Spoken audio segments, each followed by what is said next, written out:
With 2024 coming to a close, everyone's doing their yearly recap, so I figured I'd go ahead and do mine as well. Talk about the bad, forgettable, mid, and good. I'll do a top 5 for the best and worst with some honorable mentions. So let's start with the bad.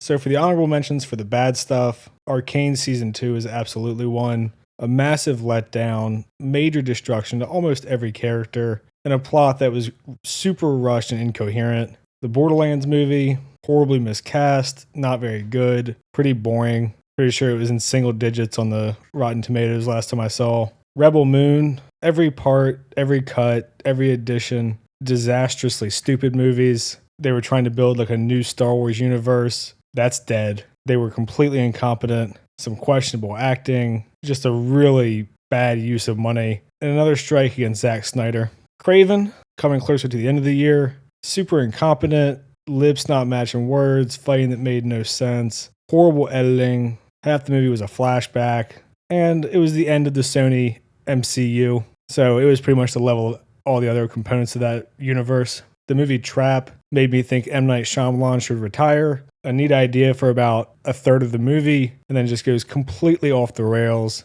Everything about it was insane. Alien Romulus was everything wrong with fan baiting. It tricked enough people into thinking it was decent to get a sequel, prequel, interquel, whatever the fuck it's called. The last 30 minutes of that movie was bonkers. The only thing that it did well was remind people of better movies. The movie Civil War, absolutely bland trash that tried to get by on its concept and the idea that Civil War is looming over America's head. There were no characters. They were essentially just walking cameras. The world building was laughable. And overall, it was just a piss poor attempt at an interesting idea. Godzilla x Kong embodied everything that I hate about the, well, it's supposed to be stupid mentality. People will defend these movies as good movies. And then any criticism that you level, they just say, well, it's supposed to be stupid. It doesn't need to be cinema. Everything with the humans in those movies is miserable. And everyone just overlooks it and they make a shitload of money because Big Lizard punches Big Monkey. All right, so to get into my actual top 5 of the shit movies list, for me, number 5 is the American Society of Magical Negroes. It was overtly racist, but even more offensive was how boring it was. I could live with the racism if it was entertaining, but it was terrible in every capacity. It was terrible as a rom-com. The messaging was terrible. The acting was questionable at best. And you can tell the way that it's written that they believe everything they're saying and try to hide behind the guise of satire. The fourth worst thing for me is going to be an anime called Yakuza Fiancé. It's wrapping up its first season now, and this is just a complete glorification of toxic relationships. The guy is a stalker, violent, uses women, threatens the main girl, and the main girl is almost as bad as him. She sells a kidney for spite, picks fistfights with gangsters, also stalks him, also yells at him and just is crazy. Everything about the relationship is super unhealthy,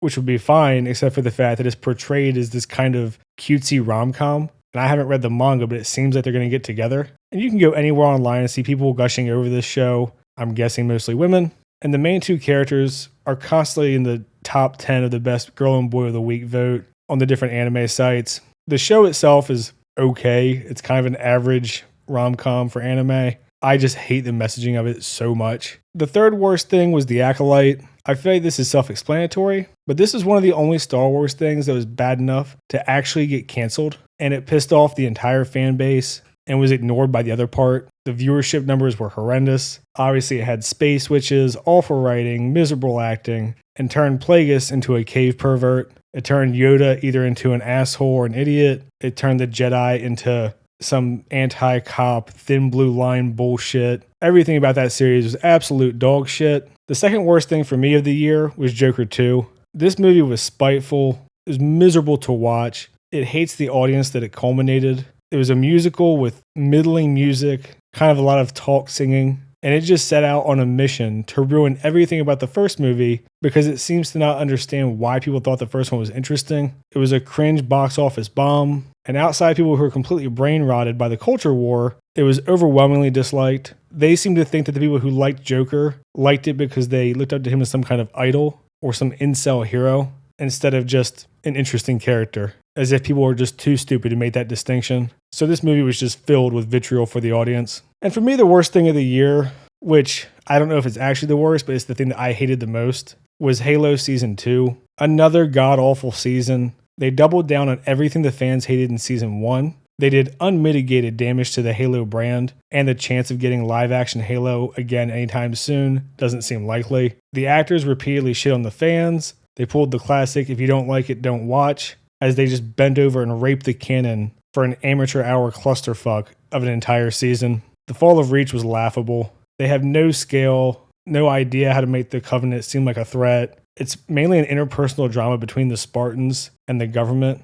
They tried to introduce the Flood. Thank God they never got that far, because there's no chance they would have done them justice. They were already off to a bad start. And Halo is just one of my favorite brands, and there's so many good books and so much interesting lore. And the fact that they couldn't put any of that on screen and just give the fans what they want, I think is just disgusting. So now that the bad stuff's out of the way, I'm getting on to the stuff that I would call forgettable. Forgettable for me is usually either it wasn't so bad that it was offensive, but it wasn't so good that I would sit around and watch it over and over, just kind of there. So Reacher Season 2 falls in this category for me. It was alright to watch once, but there's some ridiculous stuff in there, some kind of dumb stuff, but mostly fun. The Roadhouse remake, not the worst remake ever, but definitely not a good movie, and it really lacks the charm and kind of 80s ridiculousness that the first one has. Dune Part 2, visually awesome, great performance from Timothée Chalamet, but just not a lot to latch onto character-wise, and I think there's going to be some question marks for Dune Messiah because of the decisions they made in Dune Part 2.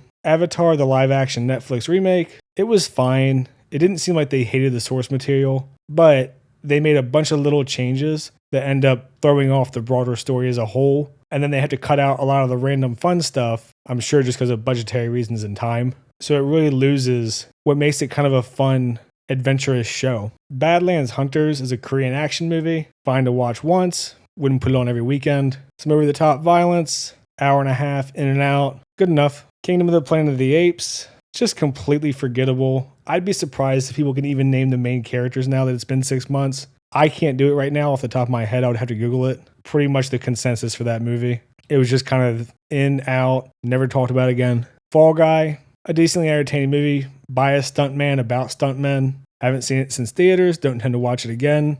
This would be a kind of movie that back in the day when you had FX or TNT on TV, it would probably be on Saturday morning, you would just let it play. But with streaming, don't do that now. Fallout, it's a show that nailed the aesthetic, but the story was a mess. And I suspect people will think season 2 is bad and then be surprised, when in reality, it probably won't be much worse, but the honeymoon phase will be over. The Ministry of Ungentlemanly Warfare, decent humor and action. Haven't watched it since theater again. Get some alright performances by Henry Cavill. There's a hot chick in it. Nothing special. I'm sure the actual story is more interesting. Monkey Man, kind of a wannabe John Wick style movie.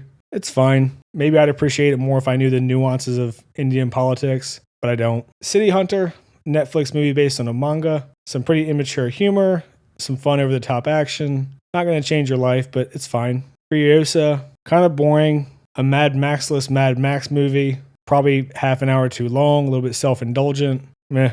Deadpool and Wolverine made a shitload of money. I don't think it's going to hold up over time. Again, this one is kind of everything that I hate about key jangling, and the fans just sucked it down, so I'm sure we'll get a ton more of it. And also, it has easily the worst actual story of any of the 3 Deadpool movies. I guess people forget how serious the first 2 were, and that they're actually pretty tight scripts overall. Terminator Zero, a lot of neat ideas, but definitely has issues, plot armor, those sorts of things, but I thought it was alright to watch once. Venom: The Last Dance, hopefully that trilogy is fucking done. I don't think anyone can distinguish any of those 3 movies apart, other than the different color of the aliens in each one. Beetlejuice, fine for a super late sequel that no one wanted.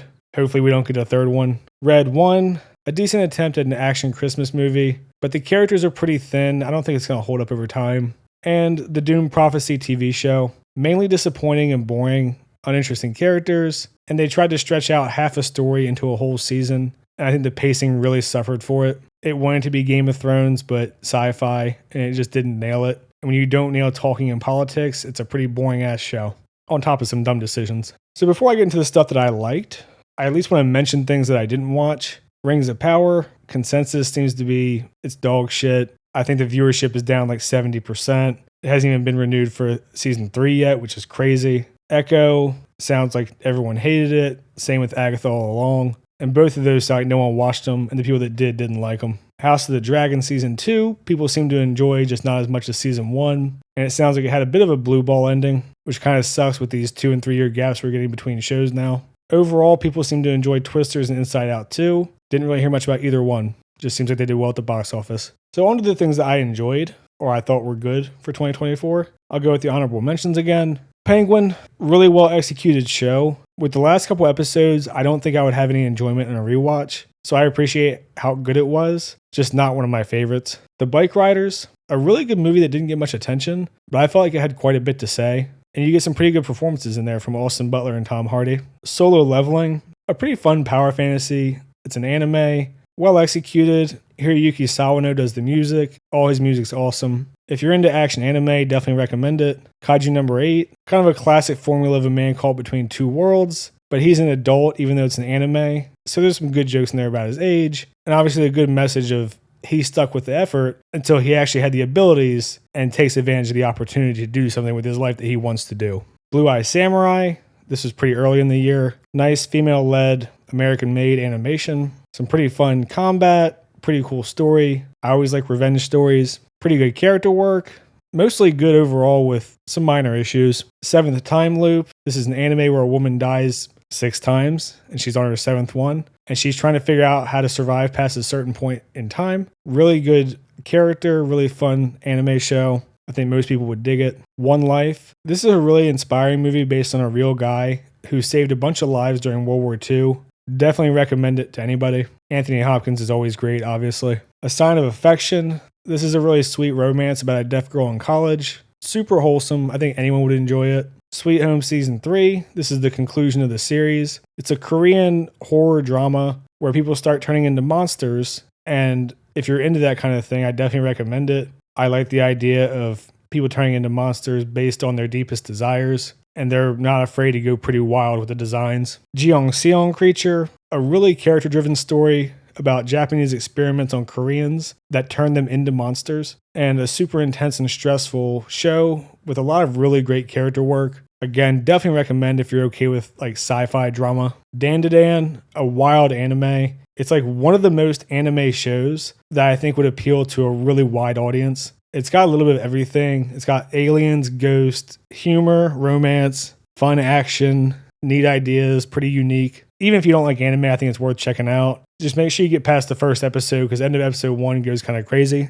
Spy Family, super wholesome, super funny. Absolute recommend for anyone. It's about a fake family of a spy, an assassin, and a telepath little girl. Really amusing, really interesting stuff. Obviously, there's parallels to James Bond and the whole Cold War. Am I Racist? A surprisingly funny Daily Wire movie. Really exposes to the normie audience how much of a joke DEI is, which is diversity, equity, and inclusion, which is all just ways to justify anti-white racism and anti-male sexism. And it just shows how ridiculous and hypocritical the anti-racist crowd is by just letting them talk. Squid Game Season 2, not as good as Season 1, but a solid continuation. 365 Days to the Wedding, a rom-com anime with young adults. I made a video about it you can check out. Since it's adults, they can touch on a lot of different subjects. Pretty interesting, but not too heavy. Just a really chill, enjoyable show overall. Mushoku Tensei, Jobless Reincarnation, Season 2, Part 2. Had a great core, great ending and build up into Season 3, which should be the best season.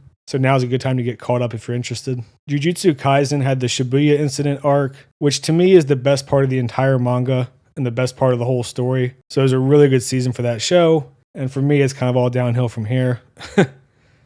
So for my top 5 for the year, number 5 is going to be Dangers in My Heart Season 2. Really good rom-com. It's an anime. Even if you don't like anime, I think you'd really enjoy it. Super wholesome, really funny. Doesn't waste time fucking around. It's not like Rent a Girlfriend or something that's going to go forever. The relationship develops very naturally. Not too much drama. Really fun. A lot of cutesy moments. One of the best rom-coms, I think, for anime. Number 4 for me is My Demon. This is a Korean show on Netflix. It's kind of a supernatural rom-com. It has everything. Good drama, comedy, supernatural action. You get some philosophical discussions, romance. Again, another show that anyone could enjoy. My grandmother loved it. She watched the whole thing in a day. Number 3 for me is The Gentleman.